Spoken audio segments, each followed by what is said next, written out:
Morning.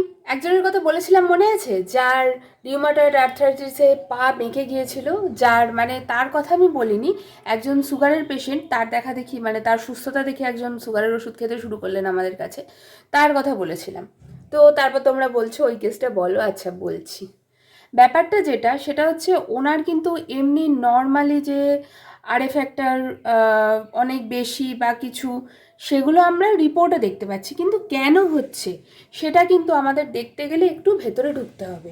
উনি মোটামুটি আমাদের কাছে আসার আগে উনি মোটামুটি ভালো রকম স্টেরয়েড খেয়েছেন, স্টেরয়েড ভালো রকম ইনটেক হয়েছে। ইভেন উনি হোমিওপ্যাথিতেও, আমার মনে হচ্ছে না বলাটা ঠিক হচ্ছে বলে, উনি হোমিওপ্যাথি চিকিৎসা পদ্ধতিও আগে অবলম্বন করেছেন এবং সেখানেও ওনার মধ্যে স্টেরয়েড ঢুকেছে। দ্যাটস দ্য মানে খুব দুঃখজনক ফ্যাক্ট, ঠিক আছে? তো সেই জন্য যখন প্রথম ওনাকে ওষুধ দেওয়া হলো, মানে যখন প্রথম স্টেরয়েড উইথড্রল হলো, সেই উইথড্রল এফেক্ট এসেছিলো ওনার মধ্যে, ঠিক আছে? স্বাভাবিক, সেটা আসাটাই স্বাভাবিক। সেটা এলো মানে তবুও তার জীবনে, তার শরীরে কিছু নর্মালসি আছে।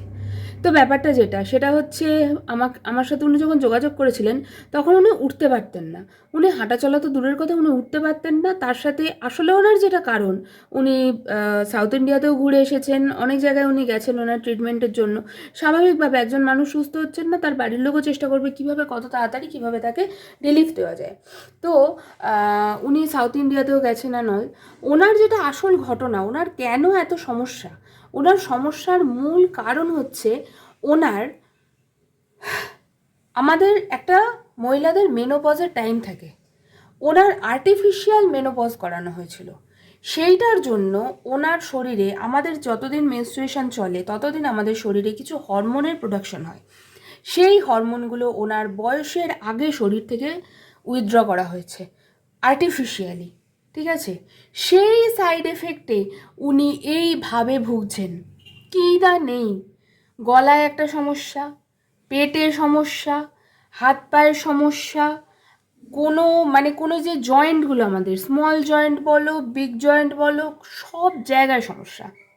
সেই মানুষটা প্রায় প্রথমেই স্টেরয়েড যখন উইথড্রল হলো তখন ওনার প্রচণ্ড সাইড এফেক্ট এলো, মানে উইথড্রল এফেক্ট এলো।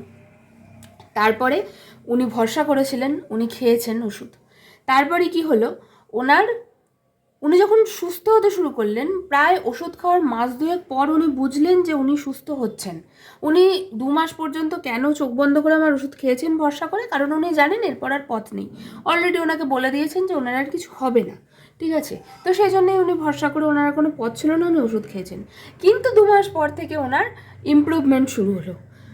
আমারও ভাল লাগলো। আর তখন মানে আমরা যাদের মানে ওই যে বলি না দায়িত্ব নিই, আমরা যারা যখন দেখি যে এরকম কেস, আমরা কি করি, আমরা সপ্তাহে 2বার 3বার যেভাবে হোক আমরা যোগাযোগ করি। আমরা বলি যে আপনি হোয়াটসঅ্যাপ করুন, হোয়াটসঅ্যাপে বলুন, আমি হোয়াটসঅ্যাপে জিজ্ঞাসা করি, ফোন করি, ওনারাও ফোন করেন। আমার বলা থাকে যে সকালবেলা আমি বেরোনোর আগে এই সময়টা আপনি ফোন করবেন, জানাবেন পেশেন্ট কেমন থাকলো অ্যান্ড অল। তার সাথে তার ঘুম হতো না। একজন মানুষ ব্যথায় যন্ত্রণায় রাত্রিবেলা ঘুমোতে পারছেন না, কিছু খেতে পারছেন না, গলায় মনে হচ্ছে কিছু একটা বিধে আছে, মানে ভাবো একবার মানুষটা কতটা কষ্টে আছে। আর এমন না যে প্রচুর বয়স, তার এখন 50ও হয়নি, তার এখন এই অবস্থা শুধুমাত্র আর্টিফিশিয়াল মেনোপজের জন্য। মানে কি সাংঘাতিক কষ্ট পেতেন উনি। এবং ঠাকুরের দয়ায়, ঈশ্বরের আশীর্বাদে, তোমাদের আশীর্বাদে, তোমাদের ভরসায় সেই মানুষটা কিন্তু এখন অনেক বেটার। আমি সেদিন জিজ্ঞাসা করলাম কেমন আছেন, উনি বললেন সকালে উঠে আমি এখন হাঁটতে যাচ্ছি। আমার শুনে এত ভালো লাগলো। যে মানুষটা উঠতে পারছিলেন না, আমাকে ওনার হাজব্যান্ড বলেছিলেন পা দুটো না বেঁকে গেছে, সেই মানুষ সকালবেলা ঘুম থেকে উঠে হাঁটতে যাচ্ছেন। এটা খুব শান্তির, বিশ্বাস করো। এর থেকে বেশি শান্তি একজন মানে পেশেন্টের মুখ থেকে, এর থেকে বেশি শান্তি আমরা পেতে পারি না একজন ডাক্তারের কাছে। এটা মানে ইটস হেভেন। তোমাদেরও যদি এরকম কারোর আর্থ্রাইটিসের সমস্যা নিয়ে অনেকেই আমার সাথে যোগাযোগ করেন, অনেকেই আর্থ্রাইটিসের জন্য, এগুলো তো খুব কমন জিনিস, অনেকেই ওষুধ খান। তোমাদেরও যদি কারোর ধরো কোনো মায়ের মানে তোমাদের বাড়ির কোনো মায়ের, ঠাকমার, তাদের এইসব সমস্যা হয়, তাহলে অবশ্যই যোগাযোগ করো।